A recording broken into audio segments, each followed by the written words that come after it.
Durante coletiva da oposição ao governo Lula, o deputado tenente-coronel Zuco apontou que ao final do ano é comum se fazer um balanço do ano que se encerra e questionou quais são os presentes que a instituição de última instância do judiciário está deixando para nós.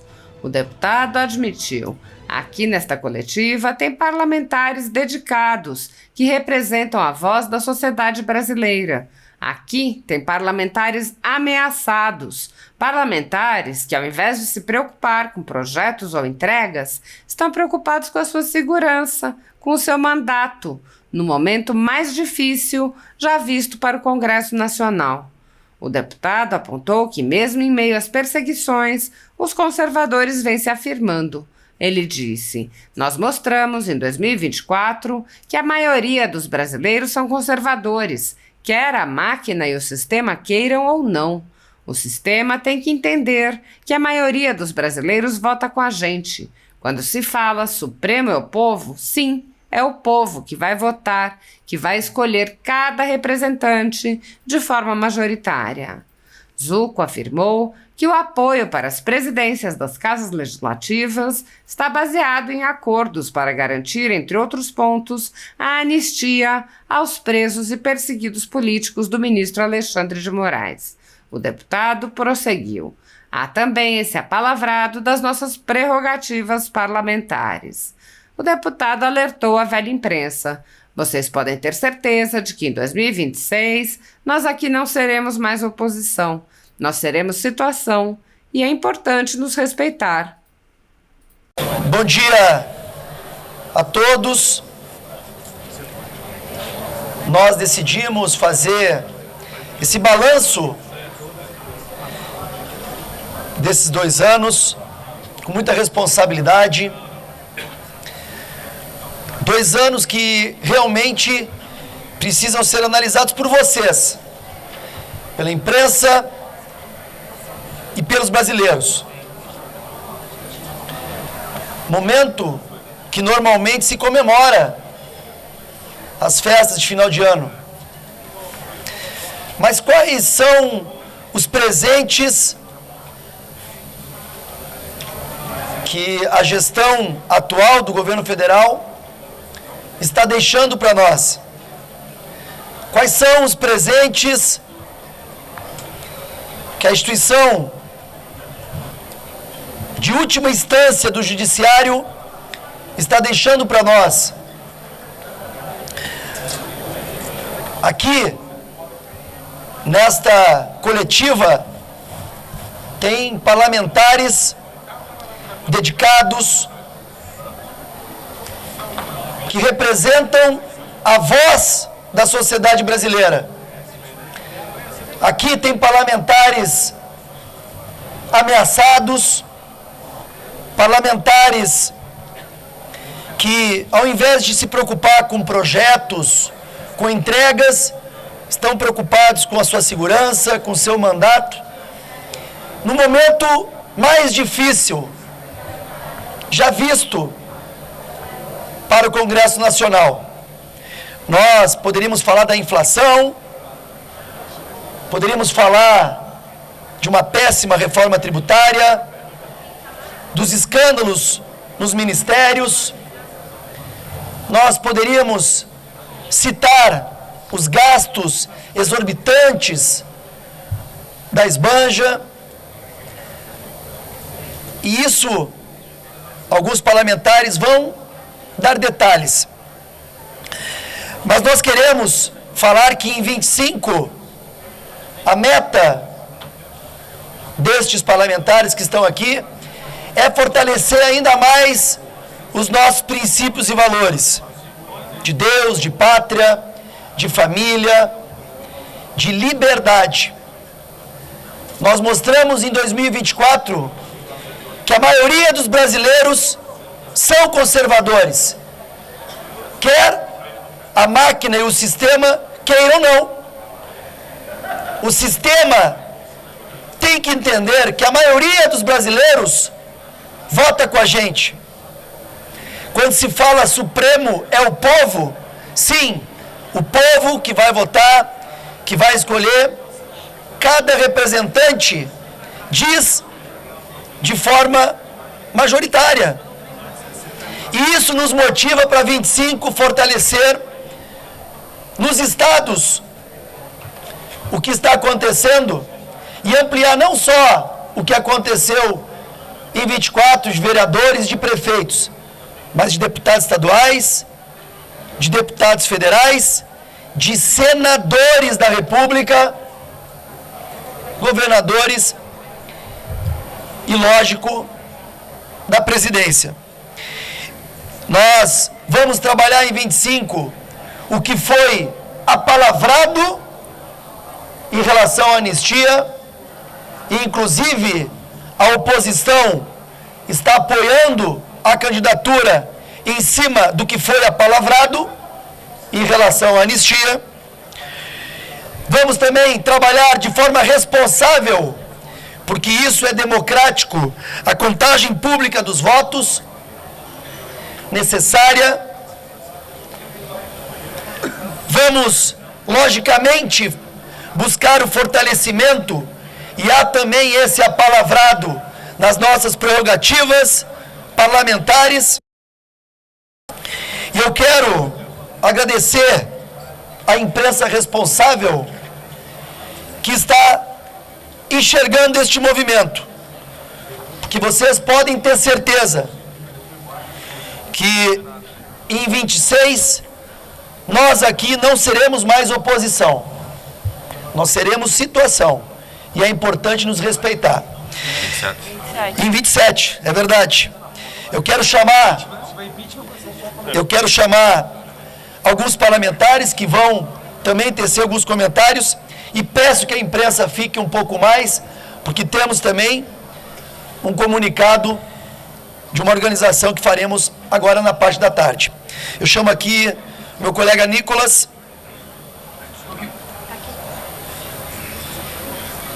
Obrigado, líder Zuco. Bom dia a todos. Daniel Silveira, Zé Trovão, Deltan Delanhol, Giovana Federal, Marcel Van Hatten, Cabo Gilberto, Eduardo Bolsonaro, Carlos Jordi, Gayer, Ramagem, Carla Zambelli, Nicolas Ferreira. Esses são alguns nomes, e a minha pergunta é o que eles têm em comum.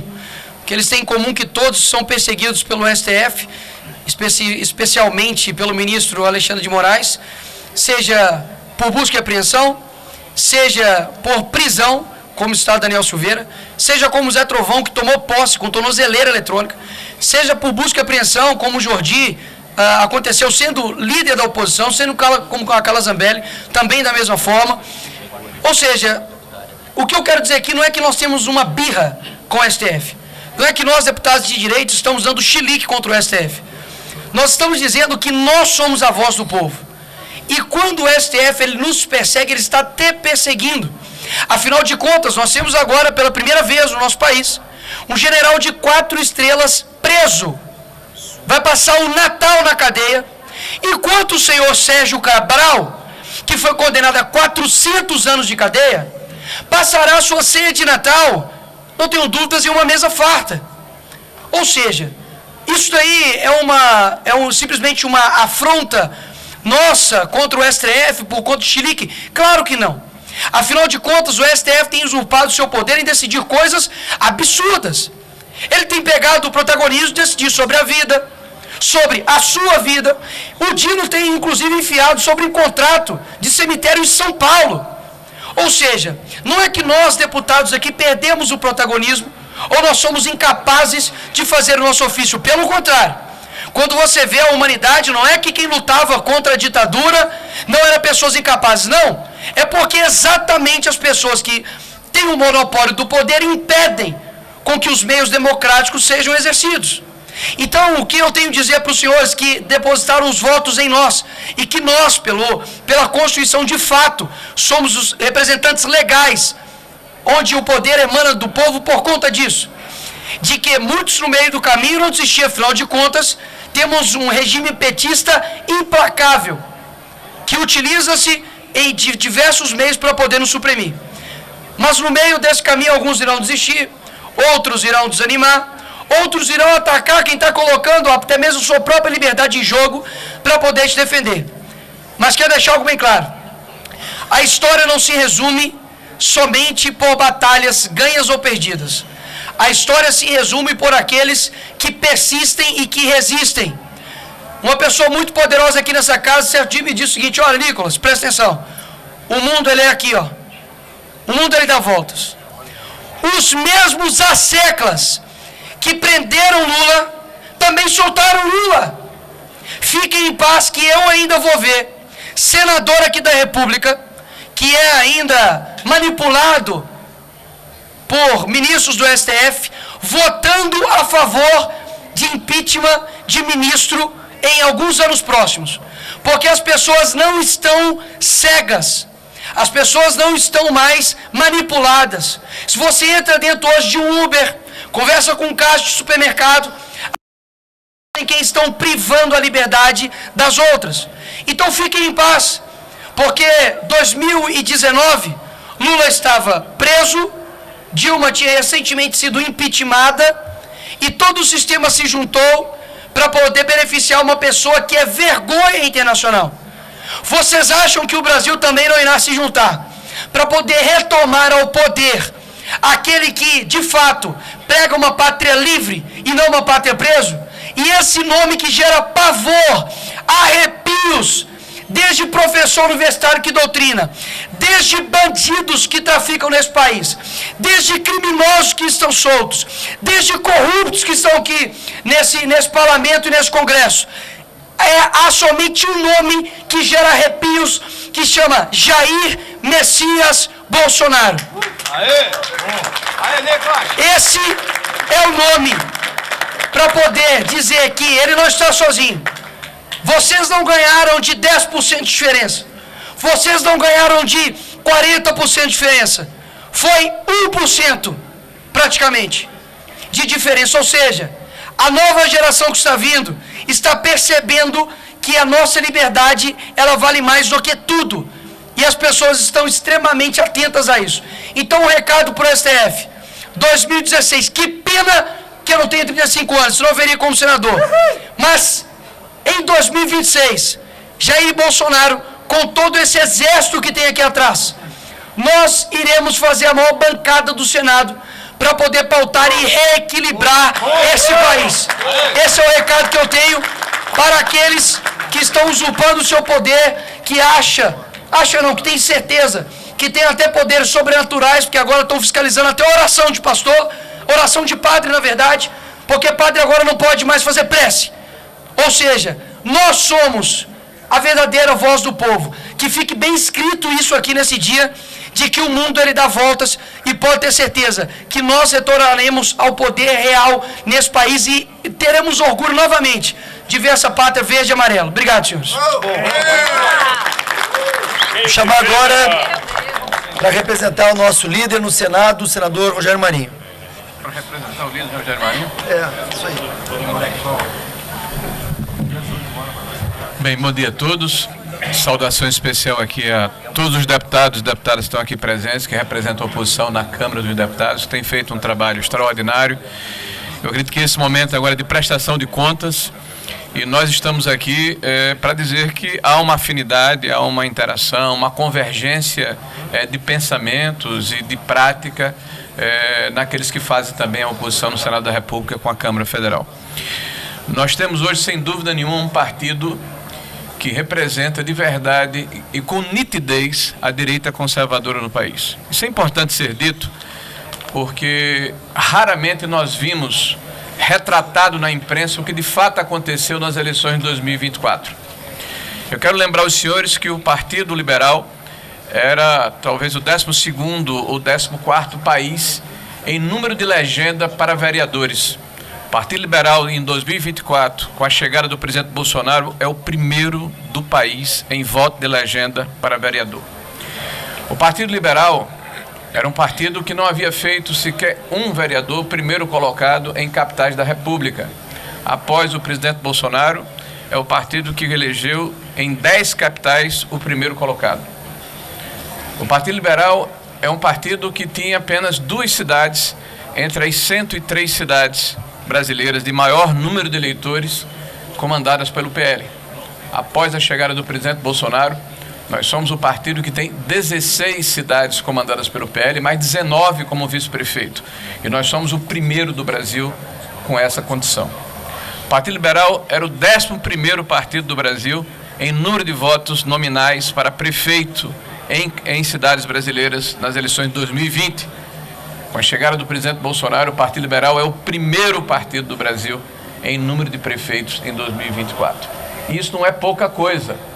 Apesar de toda a tentativa de desmoralização, de desqualificação, de desumanização de uma parte substancial da população brasileira que tem valores, que radicaliza sim, mas na defesa da família, que radicaliza sim, mas na defesa da propriedade privada, que radicaliza sim, mas na defesa das crianças brasileiras, que radicaliza sim, mas na defesa do nosso território nacional e do que nós representamos, de quem nós somos, de uma sociedade que tem valores judaicos, cristãos e conservadores e que sempre foi a principal característica da nação brasileira.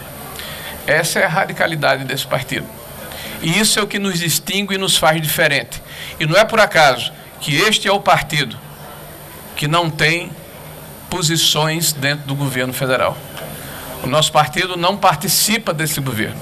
O nosso partido faz oposição a um governo que não tem projeto de país. Um governo que tem projeto de perpetuação no poder. E isso é demonstrado todos os dias na divisão da sociedade brasileira, no ódio reiterado, nas narrativas que são impregnadas, mesmo que confusas e desconexas, para se manter um clima de beligerância que não interessa à sociedade brasileira. Nós somos um país com uma tradição de reconciliação. Nós somos um país com a tradição de pacificação. Nós somos um país em que a democracia sempre venceu. E aqueles que têm posições e visões diferentes de mundo sempre foram respeitados. Não acontece agora no atual governo. Um governo que aparelhou a máquina pública. Um governo que criou uma instituição dentro da Advocacia Geral da União para monitorar a opinião das pessoas e tem agido como um verdadeiro Ministério da Verdade.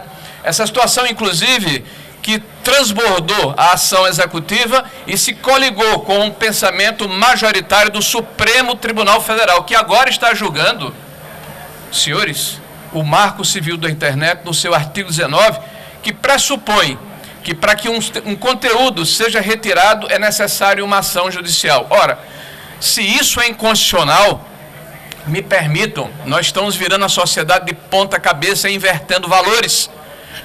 Porque o que se quer, na verdade, é o controle da narrativa.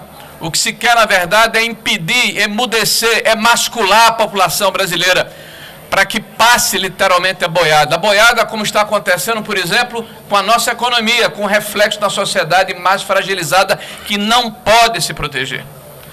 Uma sociedade que agora, no dia 15 de março de 2025, vai comemorar a nossa morte civil.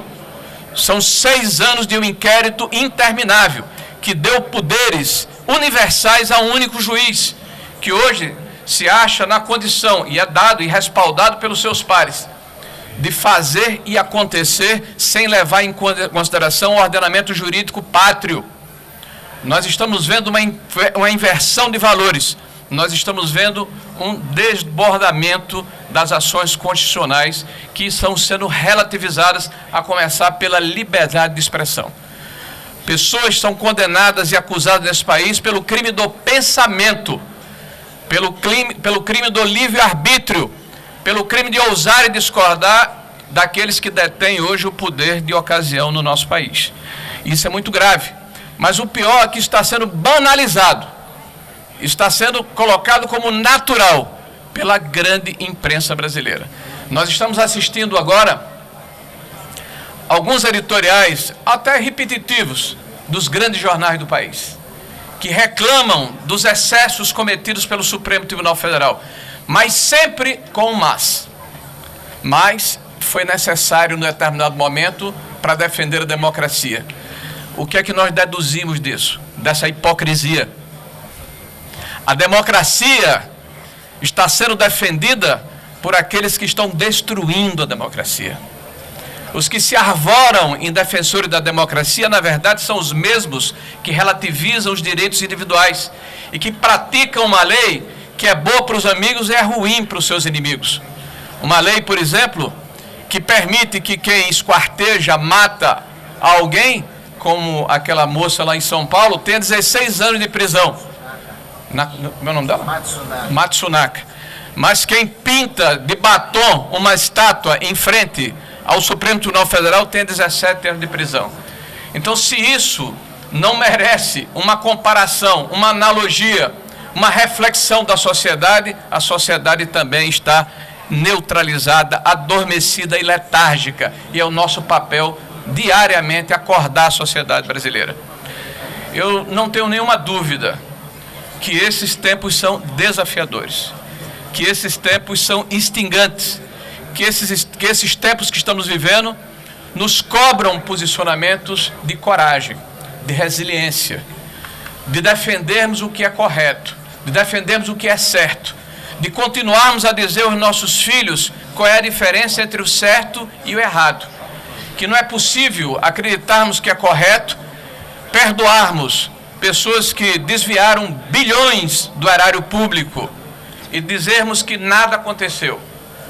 Não é possível permitirmos que alguém hoje esteja, e com naturalidade, sentado na cadeira de presidente da República, após ter sido condenado em 3 instâncias por diversos juízes, por crimes comprovados de assalto e da dilapidação do recurso público. Esses são tempos em que precisamos estar todos juntos, todos unidos, e preservarmos a nossa indignação e a nossa dignidade e a nossa disposição de continuar lutando para que o Brasil restabeleça a sua normalidade. Muito obrigado, senhores. Muitos jornalistas e veículos conservadores vêm sendo implacavelmente perseguidos, como é o caso da Folha Política. Nossa sede, nossa residência foi invadida e todos os nossos equipamentos foram apreendidos a mando do ministro Alexandre de Moraes. À época, o jornalista Alexandre Garcia assinalou que algo semelhante só havia ocorrido na ditadura Vargas, não havendo qualquer exemplo parecido durante o tão falado regime militar. Mesmo em ditaduras consolidadas, não é comum que se apreendam todos os equipamentos em claríssima violação a tratados internacionais, como o Pacto de São José da Costa Rica. Posteriormente, a Folha Política foi alvo do ministro Luiz Felipe Salomão, que ordenou o confisco da renda de diversas pessoas, sites e canais conservadores para impedi-los de exercer suas atividades. Mais de 20 meses da renda dos veículos e comunicadores afetados seguem confiscados, enquanto o inquérito vai sendo transmitido de relator em relator. Outros jornalistas e comunicadores foram presos sob alegações como a de sair do país sem saber que estavam sendo investigados. Um deles perdeu o movimento das pernas em um estranho acidente na cadeia enquanto estava preso por crime de opinião. Ao conseguir refúgio em outro país, viu sua família ter suas contas bloqueadas para que não pudessem receber doações de pessoas que se sensibilizam com a situação de seus filhos. Vários pedem há anos que apenas devolvam seus equipamentos eletrônicos, inclusive com as memórias de entes queridos e da própria família.